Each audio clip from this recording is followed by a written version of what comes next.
Eu quero compartilhar a palavra com os irmãos.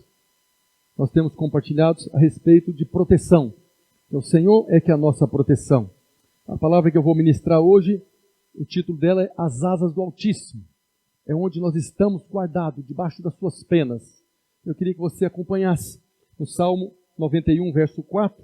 Como nós já lemos aqui, está escrito: cobrir-te-á com as tuas penas e sobre as suas asas estarás seguro. A sua verdade, a sua palavra é pavê e escudo.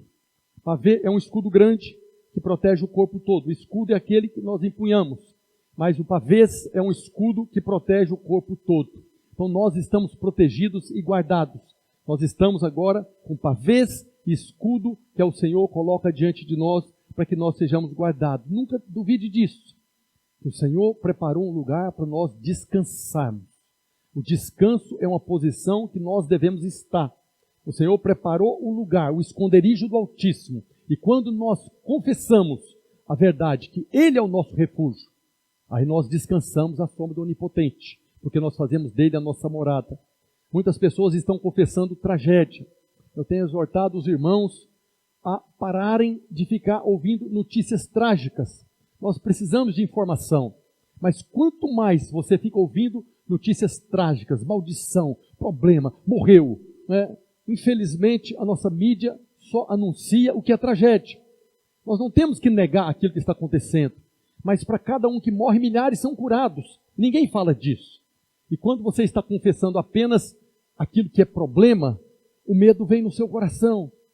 Nós precisamos confessar a verdade, que o Senhor é o nosso refúgio.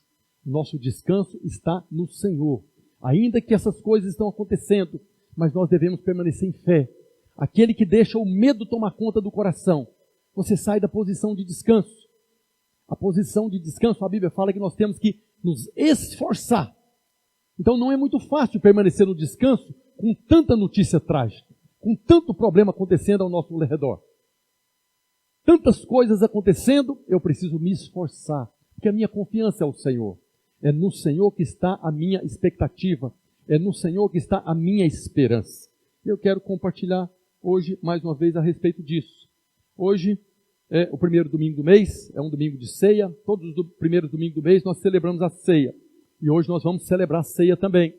Eu pedi aos irmãos que preparassem os elementos da ceia, porque no final do culto, junto conosco, você vai estar participando da ceia do Senhor. A ceia do Senhor, ela é o sinal da nova aliança. É o símbolo da obra consumada lá na cruz.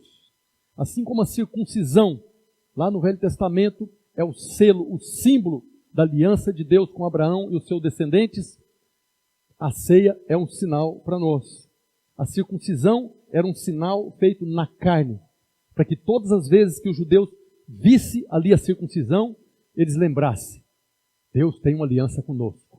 Esse sinal é para nós trazermos a memória.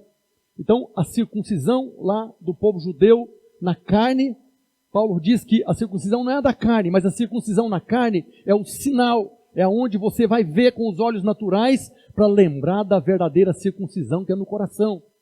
A aliança que Deus fez com Abraão e seus descendentes tinha como sinal, como selo, a circuncisão.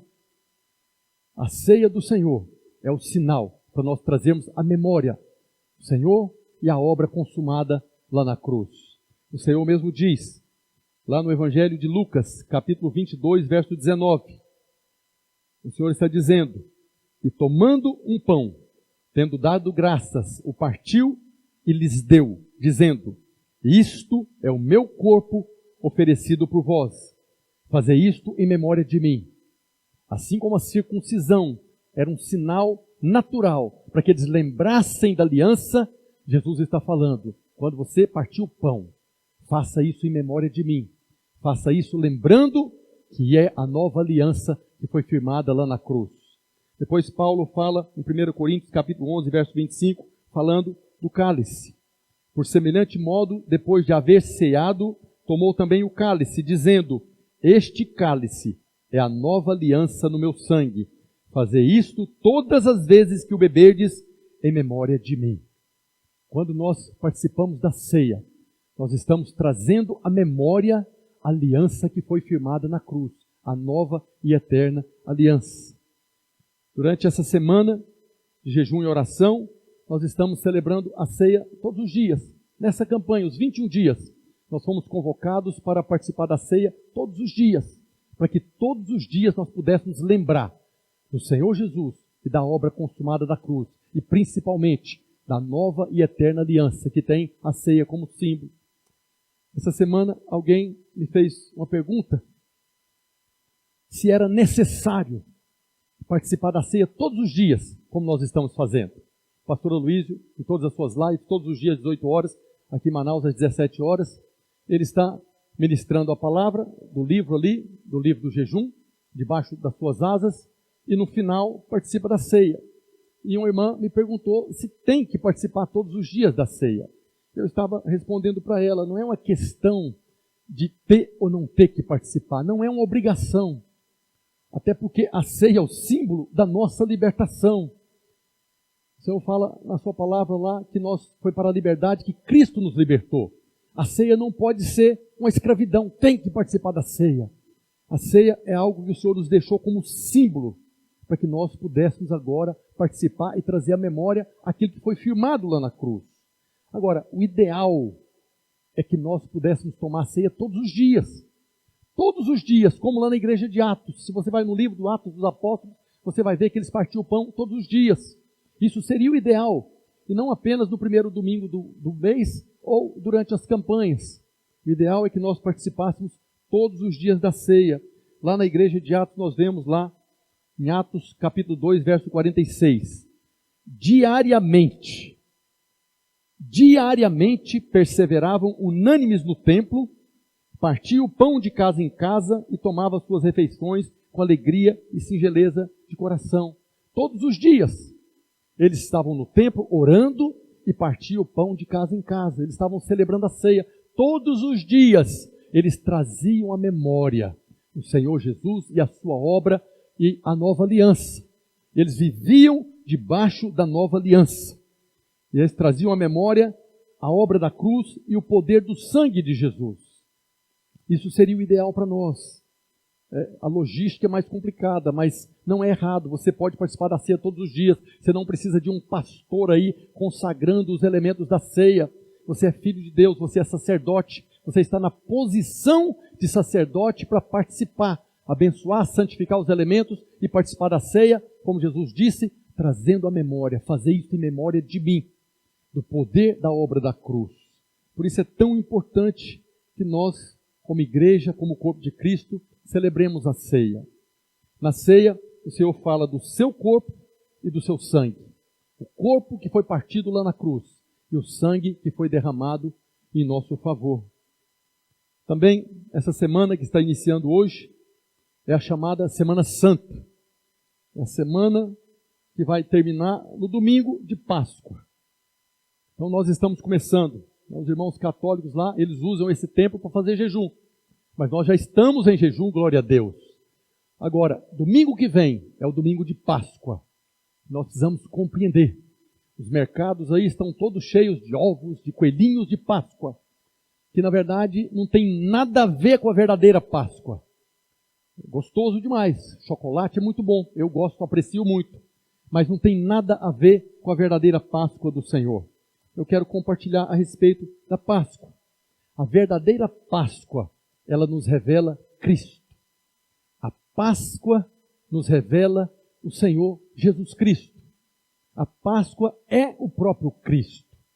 O Senhor Jesus, na verdade, Ele é o nosso Cordeiro Pascal.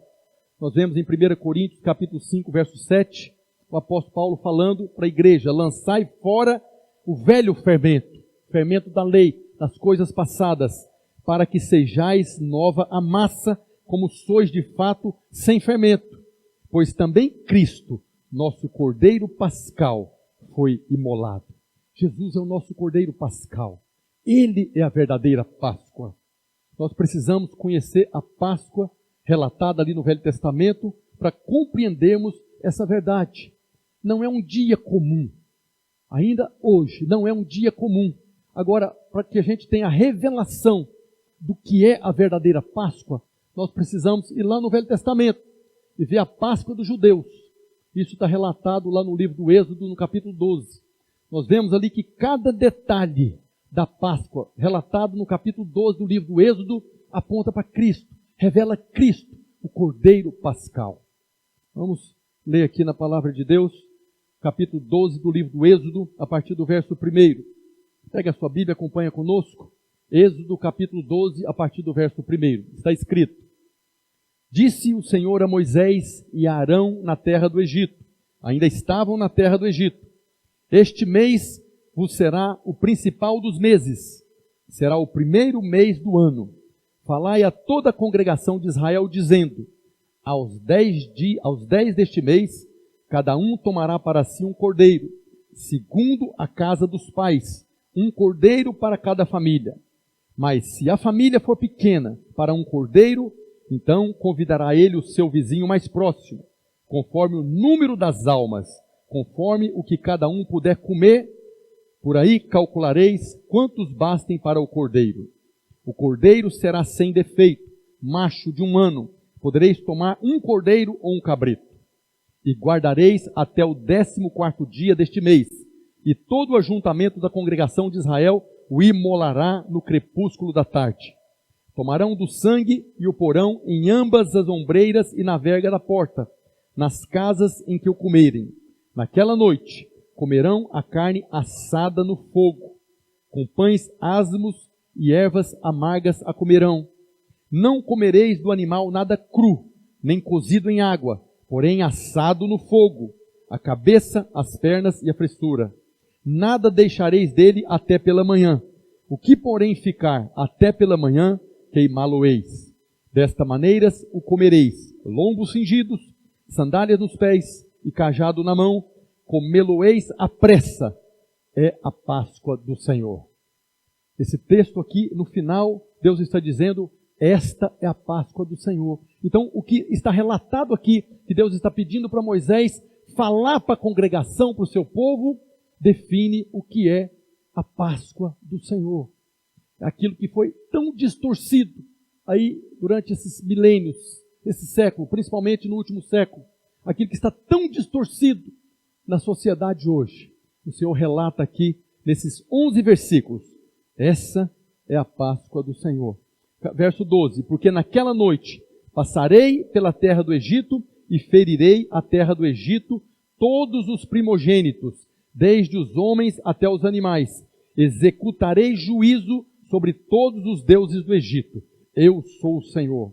O sangue vos será por sinal nas casas em que estiverdes. Quando eu vir o sangue, passarei por vós, e não haverá entre vós praga destruidora, quando eu ferir a terra do Egito.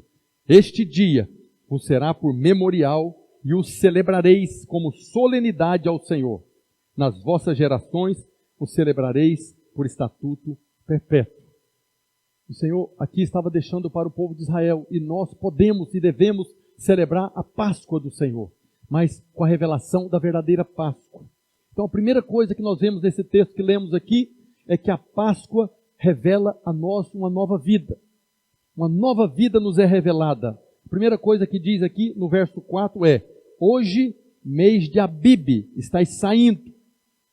A palavra Abib significa desabrochar, florescer, ou seja, significa o início de uma nova vida.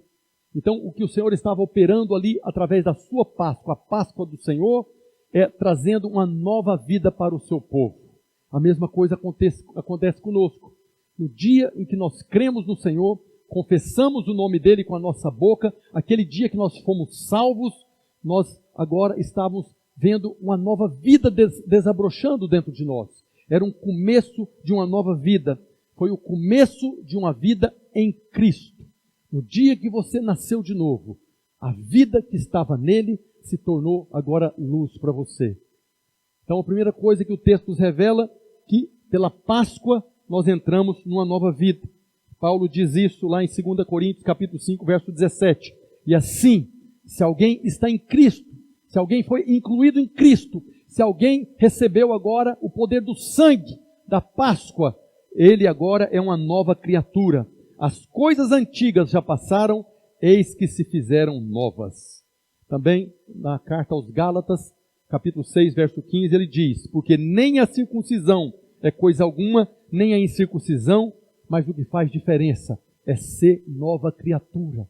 É aquilo que nós alcançamos por meio do sangue de Jesus, por meio da Páscoa, esse sangue que foi colocado ali nos portais da casa.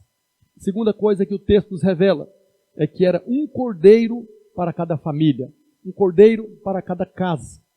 Deveria ser um cordeiro. Quando Deus enviou Jesus, a intenção dele não era para salvar pessoas independentes, mas para salvar a família inteira. Nós sabemos que a salvação, o novo nascimento, é uma experiência individual, mas a promessa de Deus, a vontade de Deus, é que toda a família seja salva. É interessante que lá na igreja primitiva, na igreja de Atos, e ali no primeiro século, a conversão era das casas. Você vê no texto lá, no livro de Atos, lá na casa de Cornélio, quando o Espírito Santo levou Pedro para ministrar ali, não foi apenas Cornélio que foi cheio do Espírito Santo. Não foi apenas Cornélio que foi salvo. O texto diz que toda a casa dele, inclusive os servos que estavam ali, foram salvos. Então essa é a vontade de Deus, o poder de Deus, o poder do sangue, é para salvar toda a casa.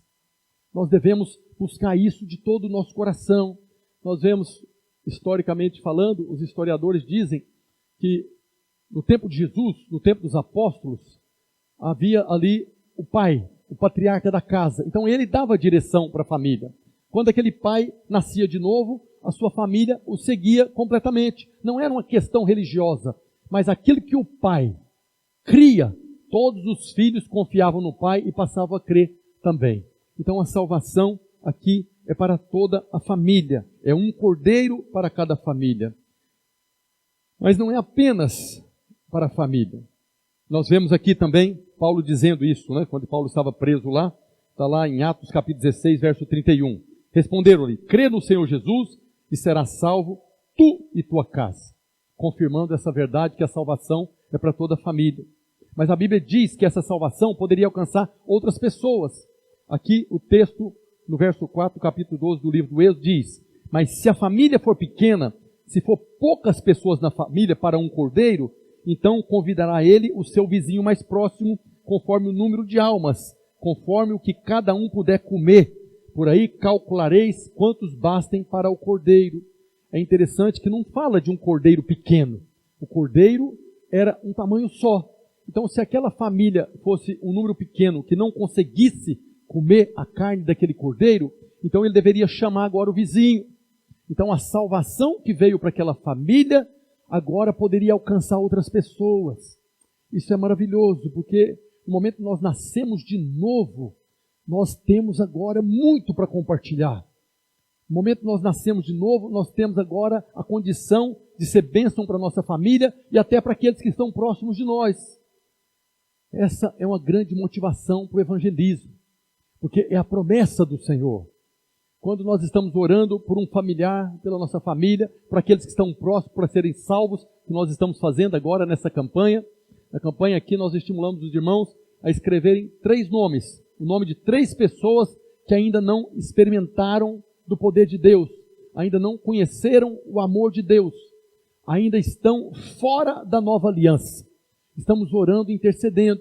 E quando você está orando por alguém que já faz parte da aliança, da promessa de Deus, como é alguém da sua família, da sua casa, ou daqueles que estão próximo de você, esses vizinhos aqui, pode ser o vizinho literal, as casas do lado, ou pode ser o seu vizinho de trabalho, de escola, aonde você está, as pessoas que estão à sua volta, podem comer do cordeiro juntamente com você. Assim como naquele dia, aquela salvação alcançou outras pessoas, pode também nos levar a alcançar outras pessoas para o Senhor Jesus. O verso 5 diz que o cordeiro deveria ser sem defeito. Verso 5, o cordeiro será sem defeito, macho de 1 ano, podereis tomar um cordeiro ou um cabrito. Por que o cordeiro deveria ser sem defeito? Porque esse cordeiro estava representando Cristo. Esse cordeiro estava representando o Senhor Jesus, que viria depois de uma vez por todas, agora resolver o problema do pecado na nossa vida. Aqui nós vemos lá em João, Evangelho de João, capítulo 1, verso 29, João Batista ali tendo uma experiência, diz o texto: no dia seguinte, viu João a Jesus, João Batista, que vinha para ele e disse: eis o Cordeiro de Deus que tira o pecado do mundo.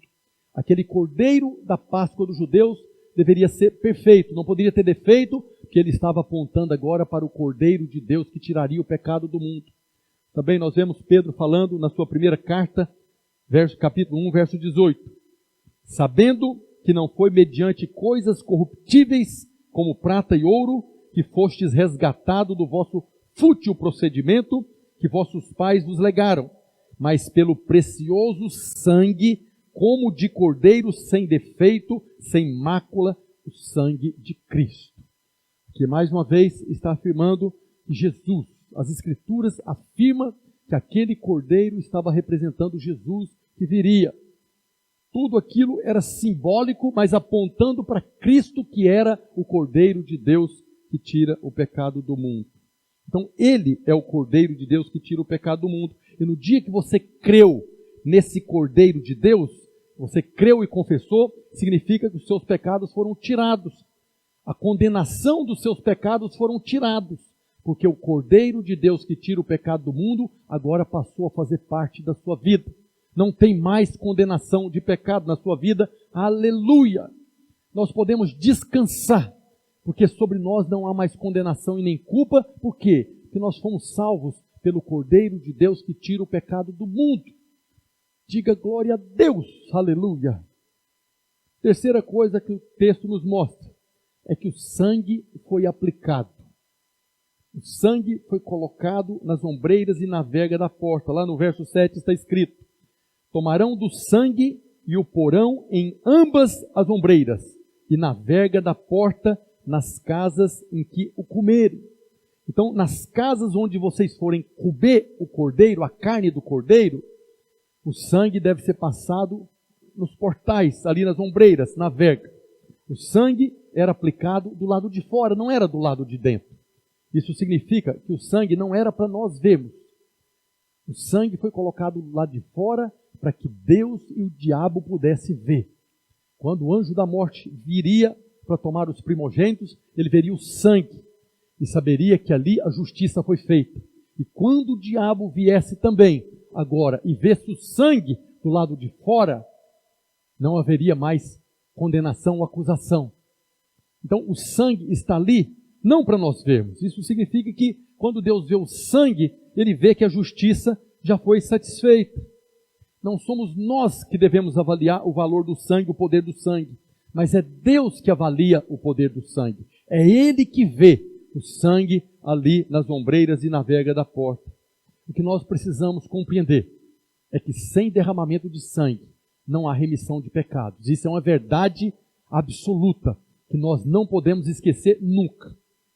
Que sem derramamento de sangue não há perdão de pecados. Nós vemos no verso 13 aqui, do livro do Êxodo, capítulo 12. Quando eu vi, Deus falando, quando eu vi o sangue, passarei por vós, e não haverá entre vós praga destruidora, quando eu feri a terra do Egito. Então, pelo sangue que está colocado, praga nenhuma chegará à nossa casa. Esse sangue que foi colocado na nossa vida faz com que agora nenhuma praga, nenhum mal vai nos suceder. O sangue nos garante a proteção do Salmo 91. O Salmo 91, no verso 10, diz: nenhum mal te sucederá, praga nenhuma chegará à sua tenda. Por quê? Porque nós fomos agora guardados pelo sangue. É o sangue de Jesus que foi passado ali no dia da Páscoa, que foi colocado sobre a nossa vida. Interessante que o Senhor não diz: quando eu ver as suas boas obras, quando eu ver que você não tem nenhum pecado, o Senhor não coloca condição. Ele fala: quando eu vi o sangue, eu passarei, e você estará guardado, e praga nenhuma chegará à sua vida. Quando eu ver o sangue. Então isso não tem nada a ver conosco, não tem nada a ver com a nossa condição. Aquele povo era povo de Deus. Eles estavam debaixo de uma aliança, a aliança da circuncisão, aliança com Abraão. Apesar de estar debaixo da aliança, tiveram que passar o sangue na porta para que o anjo da morte não os pegasse. Isso fala muita coisa para nós. Não é porque fazemos parte da nova aliança que podemos desprezar o poder do sangue. Nós podemos entrar com ousadia diante do trono da graça. Por quê? Por causa do sangue. nunca pelo merecimento próprio, nunca pela justiça própria. Nós só temos acesso à presença de Deus, do Deus Todo-Poderoso, do El Shaddai, do esconderijo do Altíssimo, à sombra do Onipotente, por causa do poder do sangue. Não é por merecimento. Tem muito irmão tentando conquistar essa posição por merecimento. Tem muito irmão se julgando por aquilo que ele não consegue fazer para poder ter acesso à presença de Deus. Deus não está olhando para você. Deus não está olhando para nós. Ele olha apenas para o sangue. Se o sangue está lá, então nós podemos agora nos aconchegar e descansar na sombra do Onipotente. Isso não tem nada a ver conosco ou com as nossas obras. Quarta coisa que o texto nos mostra é que o cordeiro deveria ser comido. Diz lá o verso 8, Êxodo capítulo 12. Naquela noite comerão a carne assada no fogo, com pães asmos e com ervas amargas comerão. Não comereis do animal nada cru, nem cozido em água, porém assado no fogo.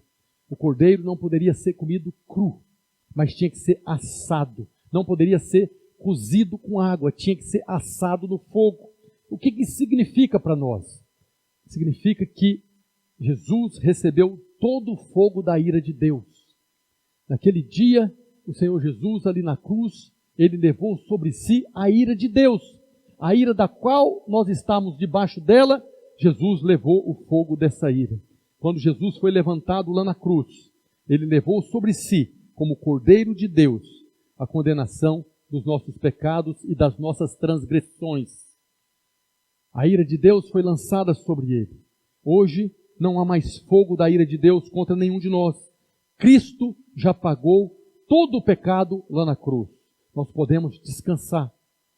Quanto mais você come do Cordeiro, quanto mais você se alimenta do Cordeiro, que foi queimado lá na cruz pelo fogo do juízo, mais nutrido e forte nós ficamos. Quanto mais comemos da carne do Cordeiro, mais forte nós ficamos. A palavra de Deus diz que no dia seguinte, naquele dia da Páscoa dos judeus, não tinha nenhum enfermo entre os filhos de Israel. O que eles comeram durante a noite, se tinha alguma enfermidade, foi removida. Eles amanheceram agora perfeitamente saudáveis. É o poder da carne do Cordeiro quando nós comemos. Mas não foram apenas livres da enfermidade, foram livres também da miséria. Também ninguém saiu do Egito pobre. Está escrito no Salmo 105, verso 37, fazendo menção daquele dia. Mas a eles os fez sair com prata e ouro, e entre as suas tribos não houve um só enfermo, porque comeram da carne, com sangue do lado de fora. Eles foram curados e foram libertos da miséria também. Lá na cruz, ele se fez pobre, para que pela sua pobreza nos tornássemos ricos. O apóstolo Paulo fala isso na segunda carta aos Coríntios, capítulo 8, verso 9. Pois conheceis a graça de nosso Senhor Jesus Cristo, que sendo rico, se fez pobre por amor de vós, para que pela sua pobreza vos tornasseis ricos. Quando nós comemos da carne, que foi assada no fogo da ira de Deus, lá na cruz, nós recebemos agora os benefícios da morte do Cordeiro de Deus que tira o pecado do mundo. Sobre nós não há mais condenação. Sobre nós a enfermidade não tem legalidade. Sobre nós a miséria foi removida, porque Ele levou tudo isso sobre Ele. Ele levou as nossas maldições. E nós podemos hoje, quando comemos da ceia, quando nós comemos do pão, bebemos do cálice, estar confiantes de que toda obra maligna foi desfeita da nossa vida. O povo de Deus deveria estar pronto para sair da opressão do Egito. A ceia simboliza para nós. Nós não fazemos mais parte do mundo. Nós não estamos mais debaixo da condenação do mundo. Nós já fomos libertos da enfermidade, da condenação e da miséria. Nós tomamos a ceia já prontos para partir. Êxodo capítulo 12, verso 11 diz a maneira com que eles deveriam comer da carne do cordeiro. Diz, desta maneira comereis lombos cingidos, sandália nos pés, cajado na mão. Comê-lo-eis à pressa, é a Páscoa do Senhor. Quando nós comemos da ceia, nós devemos também fazer da mesma maneira. quando nós comemos do pão, bebemos do cálice, lombos cingidos, sandália nos pés, cajado na mão. Esse texto nos lembra de Efésios capítulo 6, quando Paulo fala da armadura de Deus. Paulo, falando da armadura de Deus, capítulo 6 da carta aos Efésios, a partir do verso 14, ele diz: estáis, pois, firmes, cingindo-vos com a verdade e vestindo-vos da couraça da justiça. Calçai os pés com a preparação do evangelho da paz, embraçando sempre o escudo da fé, com o qual podereis apagar todos os dardos inflamados do maligno. Enquanto eles comiam, enquanto o povo de Israel, dentro de casa, com o sangue do lado de fora, estavam comendo a ceia da Páscoa deles, eles estavam se fortalecendo, eles estavam se tornando um poderoso exército.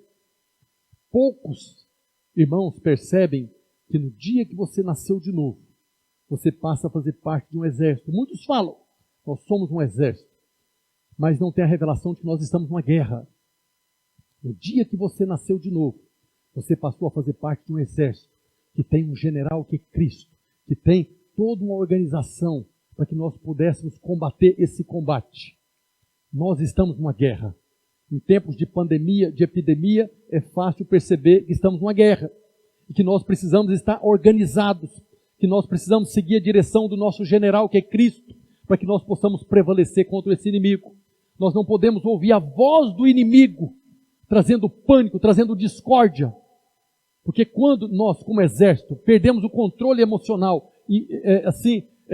quando as notícias do inimigo, a voz do inimigo vem e produz confusão, nós estaremos perdendo a batalha. Nós precisamos ouvir a voz do nosso general. Na ceia, nós também trazemos à memória essa verdade, de que naquele dia que nós entramos na nova aliança, nós passamos a fazer parte desse exército e estamos numa guerra. Lá em Apocalipse 12, verso 11, a palavra de Deus diz: eles, pois, o venceram por causa do sangue do Cordeiro e por causa da palavra do testemunho que deram. E mesmo em face da morte, nessa batalha, não amaram a própria vida. A nossa vitória está na Páscoa. A nossa vitória está no sangue que foi colocado na nossa vida e na carne do Cordeiro que nós nos alimentamos. É ela que nos fortalece. É ela que nos dá força para permanecermos de pé. É ela que vai sustentar a nossa fé. O povo deveria comer com os lombos cingidos. Antes não tínhamos força, mas ao nos convertermos, nos tornamos fortes e equipados. Estar cingido nos lombos significa estar revestido da verdade, que Paulo fala, cingindo-vos com a verdade e vestindo-vos da couraça da justiça. Também foi dito ao povo que deveriam estar com sandália nos pés. Para nós, essas sandálias é a preparação do evangelho da paz, que Paulo fala na carta aos Efésios: calçai os pés com a preparação do evangelho da paz. E ele ainda diz que o povo deveria estar com um cajado na mão. Esse cajado no Velho Testamento simboliza uma arma. Para nós é uma arma que nós estamos sustentando enquanto comemos da carne do Cordeiro. Daqui a pouco nós estaremos participando da ceia, comendo do pão, que é o corpo do Senhor Jesus, tomando do cálice, que é o sangue do Senhor Jesus, que é o símbolo da nova aliança. Nós estaremos aqui tomando essa ceia com o cajado na mão, que é essa arma contra o inimigo. Esse cajado é o que Paulo fala na carta aos Efésios: embraçando o escudo da fé, com o qual podereis apagar todos os dardos inflamados do maligno. Tomai também o capacete da salvação e a espada do Espírito. Nunca podemos esquecer que fazemos parte de uma guerra e devemos estar sempre preparados. Paulo diz que nós devemos embraçar o escudo para apagar os dardos mentirosos do inimigo. E hoje é fácil perceber a quantidade de dardos inflamados que está vindo na nossa mente.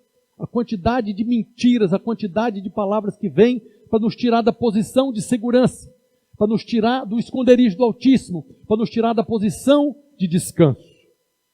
Nós devemos estar empunhando a espada do Espírito para poder atacar e desfazer as obras do diabo. Diante desse texto, nós compreendemos que a verdadeira Páscoa é Cristo. A ceia é um símbolo da Páscoa, quando o Senhor Jesus foi imolado, queimado e levou sobre si a ira de Deus no nosso lugar. Os elementos da ceia, como os irmãos sabem, é o pão, que é o corpo do Senhor Jesus, que foi partido, e o sangue que foi derramado. Queria convidar os irmãos do louvor aqui, para nos organizarmos.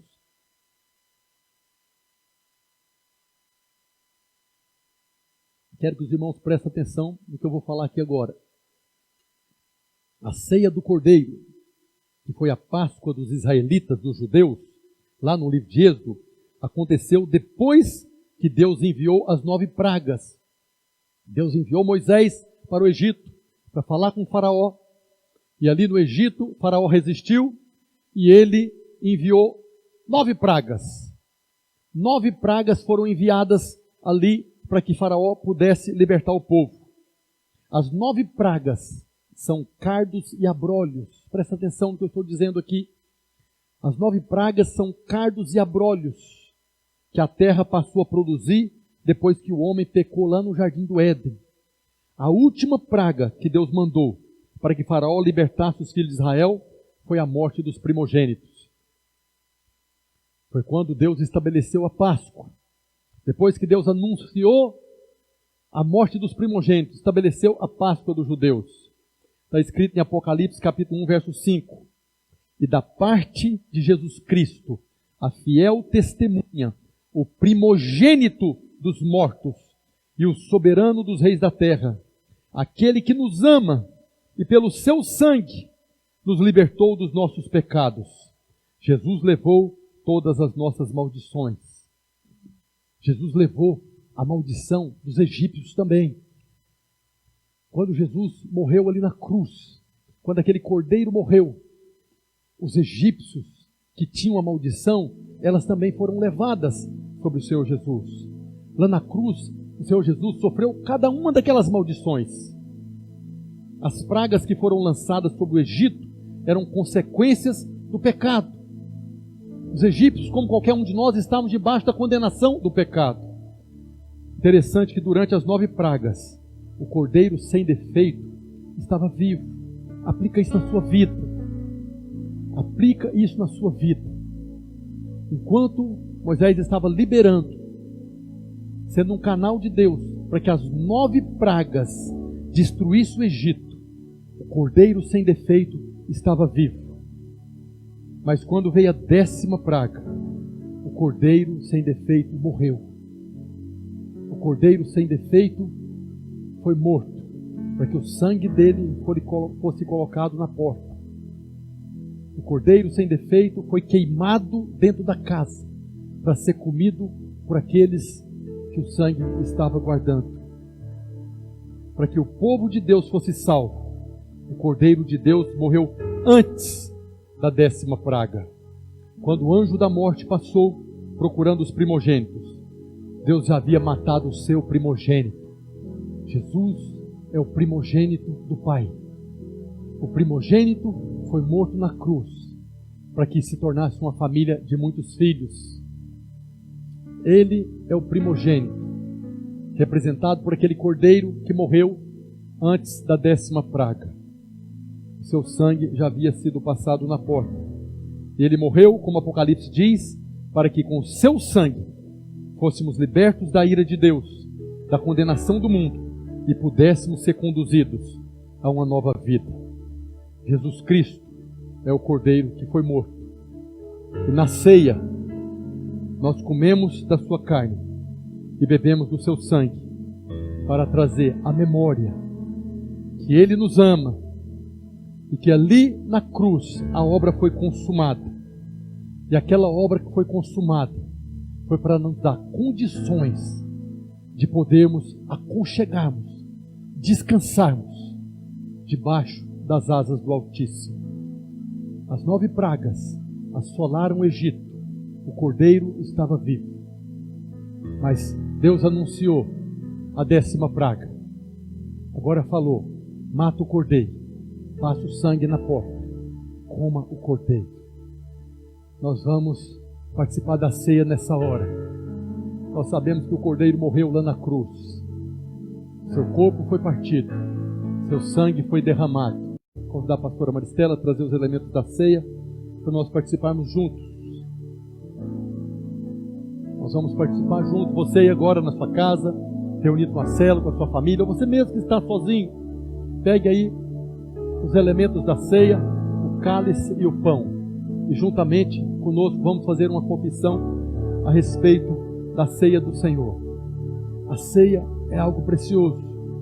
A ceia é o símbolo, o sinal, para que nós, quando participarmos dela, trazemos a nossa memória. Temos uma aliança com o Pai. O Pai fez conosco a nova e eterna aliança, que Ele firmou no sangue e no corpo do Senhor Jesus.